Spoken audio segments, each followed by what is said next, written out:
Salve a tutti signori, io sono Lorenzo e questo è il mio canale Espertone, benvenuti. Oggi siamo in compagnia di Christian Buongiorno. e della sua Jeep Compass, è un modello un po' particolare perché questa è la 4XE. Che cos'è? È un motore 1.3 turbo a benzina, full hybrid, ricaricabile. Infatti. Bene Christian, partiamo subito, perché l'hai scelta? Beh, l'ho scelta perché mi serviva un SUV 4x4 assolutamente. E non mi interessava proprio espressamente l'elettrico, però francamente è una comodità, quindi ho fatto una buona scelta sicuramente. Anche perché avevi, cioè, come 4x4, se non Sì, sbaglio... avevo una Yaris Cross che era AVD, quindi era un 4x4, questa avrebbe il 4x4 che lo puoi inserire, che va in automatico e anche lo inserisci. E quindi mi trovavo bene con il discorso del 4x4 e chiaramente sono tornato sul 4x4 perché mi serve che vado in Moldova d'inverno e là c'è bisogno del 4x4, insomma. Perché là c'è neve, il clima è un po' più Neve, rigido. ghiaccio, fango e quindi meglio averlo, insomma, ecco. tutto là. Ok, quindi Cristian abita 6 mesi qua Più o meno, sì, in dai. Italia e gli altri 6 in Moldavia. È un po' lì, sì, a seconda, sì. Bene, quindi Cristian ha già avuto una Jeep Compass. Che motore aveva Cristian l'altro? 1500 diesel quello, Ok, 120 cavalli. 120 cavalli, che ti hai ritrovato bene. Sì, sì, molto bene. Chiaramente a livello di prestazioni non era un granché, perché è una macchina pesante e 120 cavalli, questa è un'altra cosa, chiaramente. Ok. Però come macchina mi ero trovato molto bene, sì. Qua abbiamo 190 cavalli, quindi 190, un po' quindi di prestazioni. quando vuoi vai, insomma, ecco. Bene. Cristian, ci sono delle differenze tra questa Jeep Compass e la Jeep Compass che avevi prima? Allora, a livello esteriore sì, ma non esagerate. Si vede che è migliorata, ma senza sconvolgimenti. A livello invece dentro sembra un'altra macchina, sono sincero. Un po' forse anche l'allestimento, che l'altra era una Limited, questa è una Business Plus, ma però è proprio molto molto diversa. E dopo a livello motore chiaramente sì, perché da un diesel passa a un ibrido, chiaramente è tutta un'altra cosa. Beh, prima abbiamo provato a fare un'accelerata un attimo. Ecco, si sente che va e tutto. Se vai solo in elettrico è comoda perché nessun rumore e via dicendo.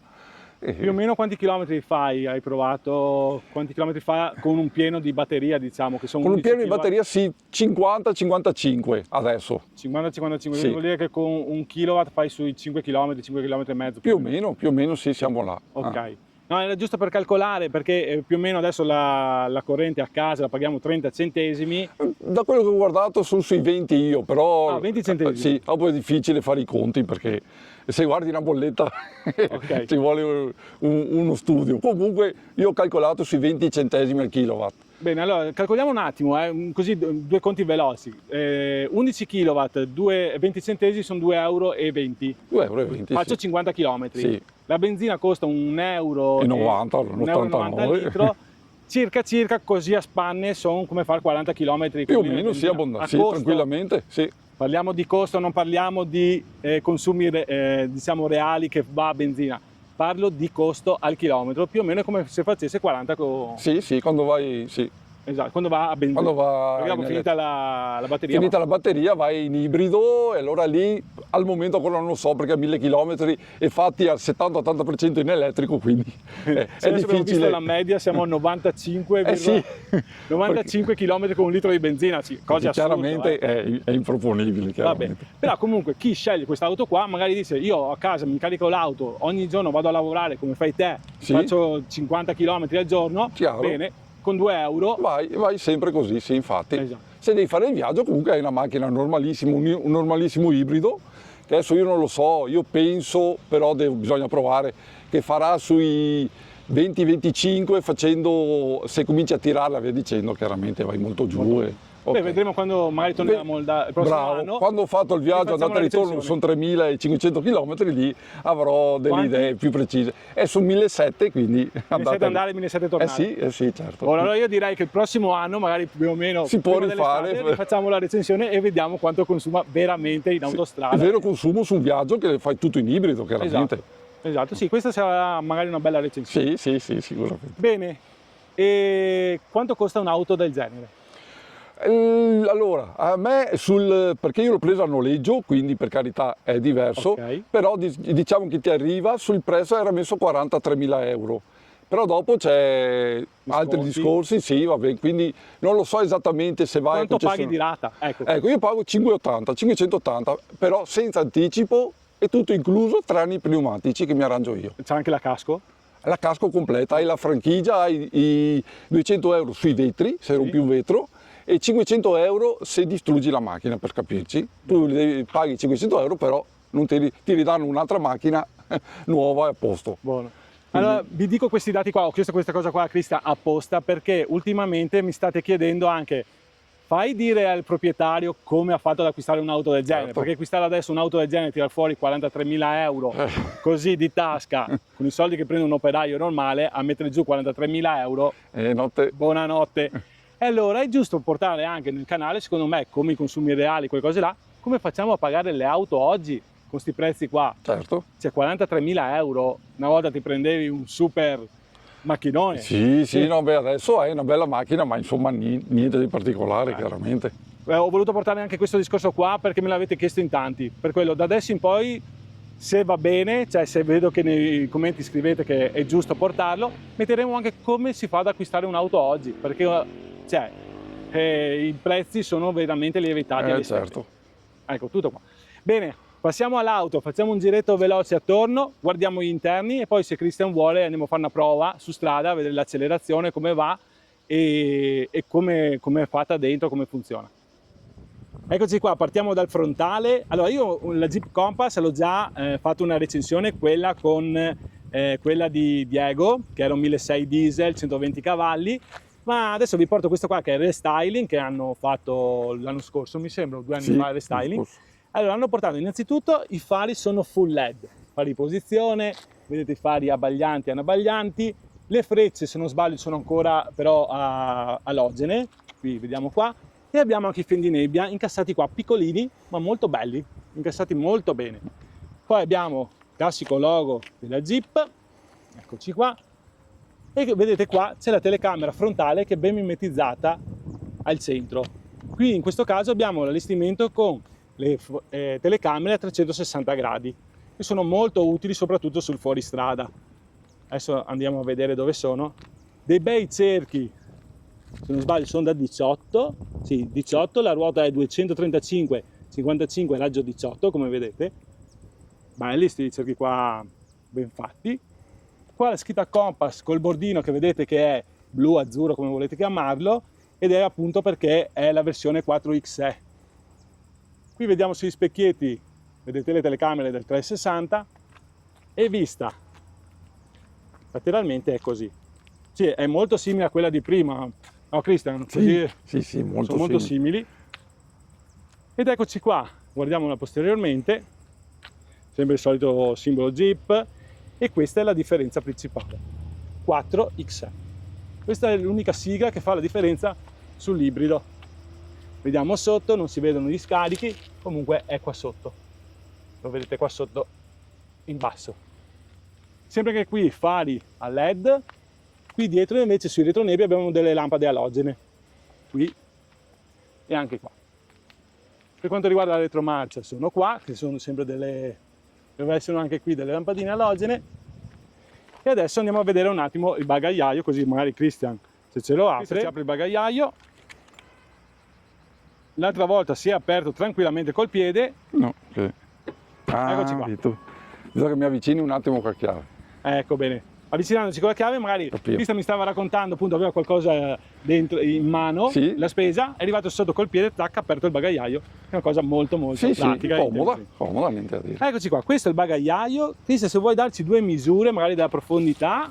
Allora, partiamo così. Il bagagliaio è un 80 cm circa di profondità, per una larghezza di allora qua siamo 1,20 120, ok, sì, dopo, e la parte più stretta invece è 95 per un'altezza non è tanto alto ma ha un doppio fondo. Sì, chiaramente. L'altezza, aspetta, siamo qua 40 più o meno, sì, 40 cm più o meno poi abbiamo un doppio fondo, eccoci qua. Comunque qua qualcosa, sì. Dio, recuperi non la ruota, altri 10 cm quasi di bagagliaio.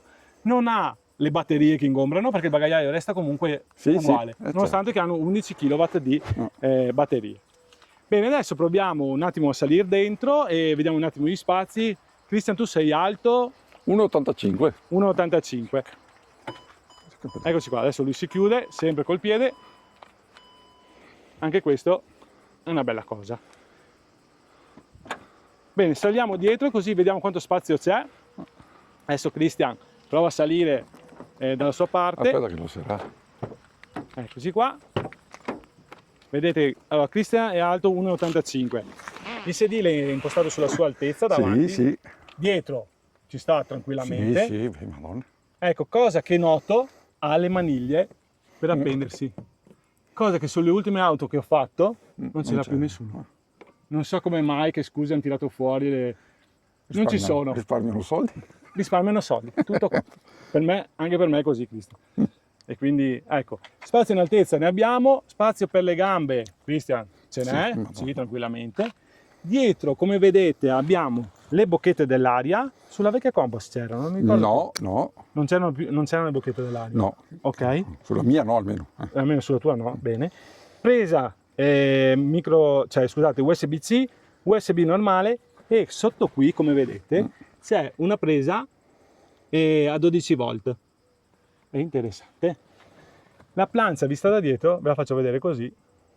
Guardate che bel display da 10 pollici, veramente enorme.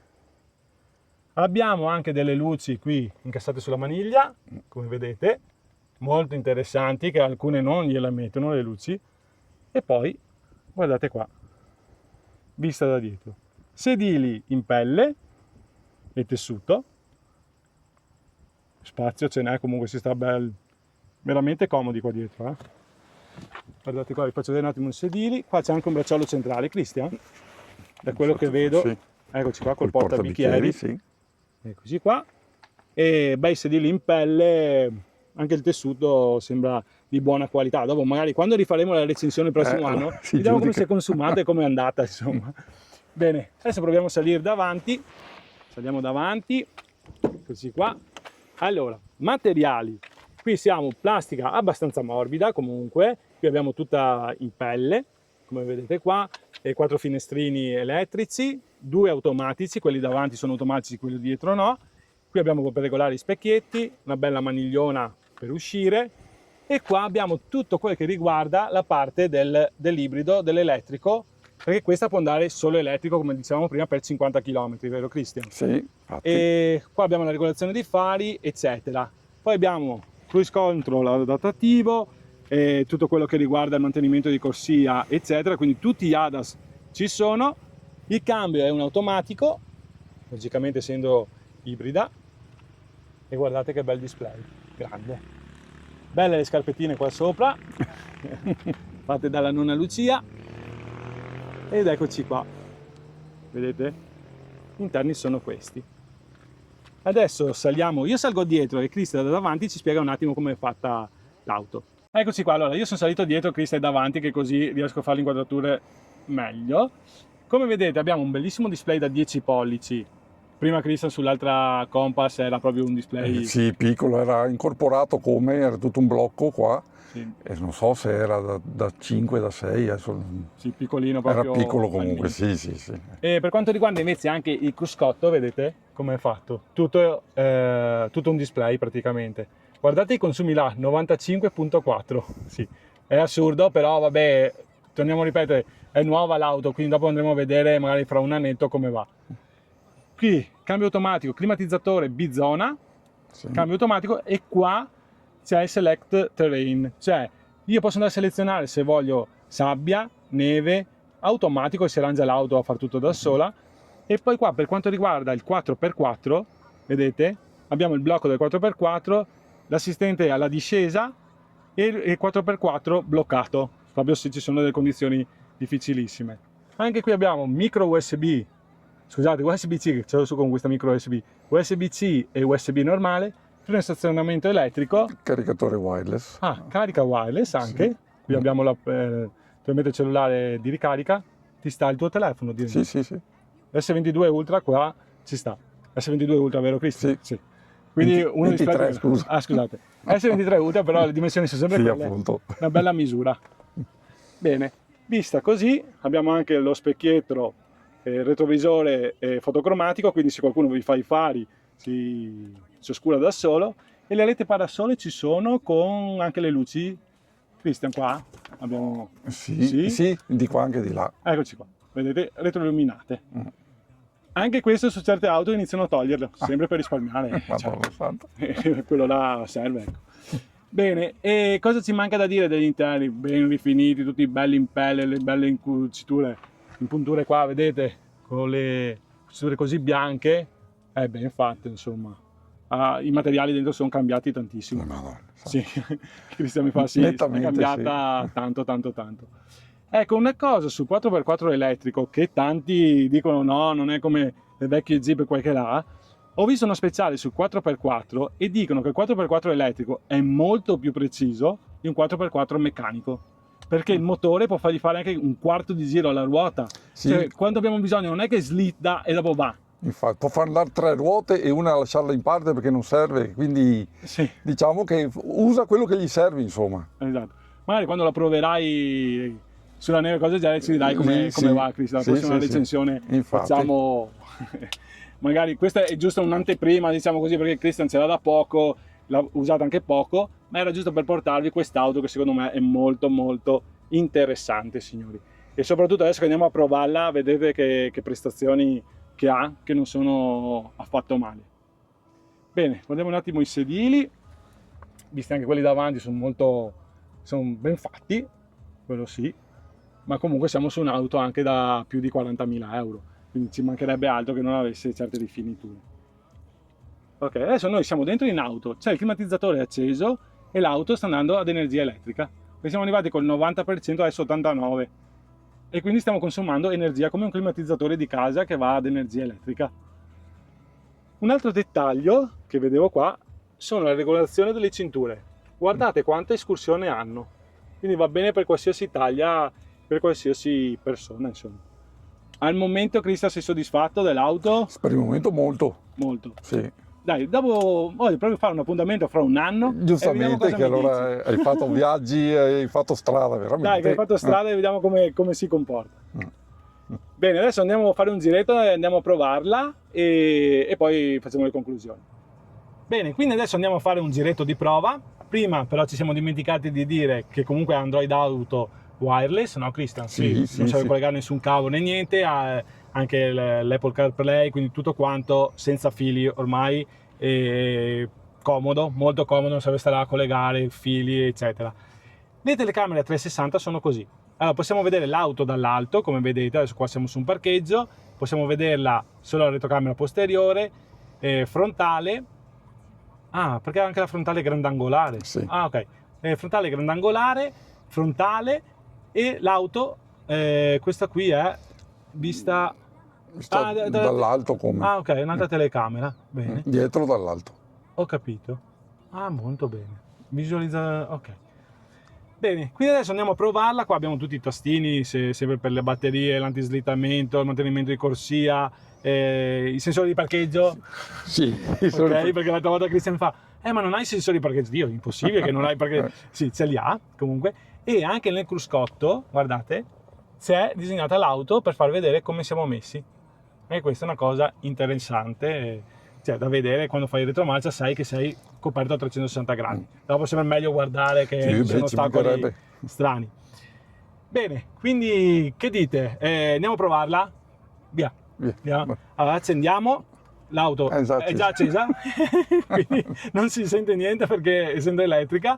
Adesso Cristian mette la marcia e andiamo avanti. Abbiamo messo il flusso di energia giusto per far vedere come va. E cosa facciamo? Cristian, andiamo via in ibrido? No, adesso siamo in ibrido adesso. In ibrido, quindi il motore elettrico va a dargli più potenza. Ad aiutare quello tecnico. Vedete qua il flusso dell'energia. Eccoci qua. Buono. Sentite? Madonna. Cioè, eravamo già a 60 all'ora in un attimo. Vabbè, adesso andiamo via pian pianino. Qui siamo come se guidassimo normale, quindi vedete tutti i flussi di energia come vanno. Eccoci qua. Molto silenziosa e va bene, sì, cioè, è un'auto che comunque ha il suo perché, secondo me. Se uno la usa per le giuste cause, questa qua è un'auto che regala delle buone... Sì, quella volta la domenica devi farti il viaggio, bene, la usi tranquillamente e se devi fare un sorpasso non hai paura di no, assolutamente. Bene. Eccoci qua, adesso siamo su una strada con un limite di 50 all'ora, quindi andiamo via pian pianino e Christian mi stava dicendo che adesso lui ha messo in modalità sport e Christian mi stavi dicendo che la differenza con la Yaris, che era ibrida anche quella, che la mettevi in sport e le prestazioni erano leggermente migliori, qua invece sembra proprio un'altra macchina in sport. Quindi cambia completamente sia le prestazioni, cioè sentite? Siamo già 100 all'ora. 100 all'ora. Ci abbiamo messo veramente un attimo, adesso siamo usciti dal centro abitato, siamo su una strada semichiusa quasi, diciamo così, comunque andiamo via pian pianino e vediamo un attimo, poi avremo un rettilineo lì, dobbiamo dare un attimo un'accelerata per far vedere appunto le prestazioni di come va. Insomma, però cioè, si sente proprio che spinge forte, spinge continuo, ecco, non è un motore turbo che dà la botta i vecchi turbo, diciamo.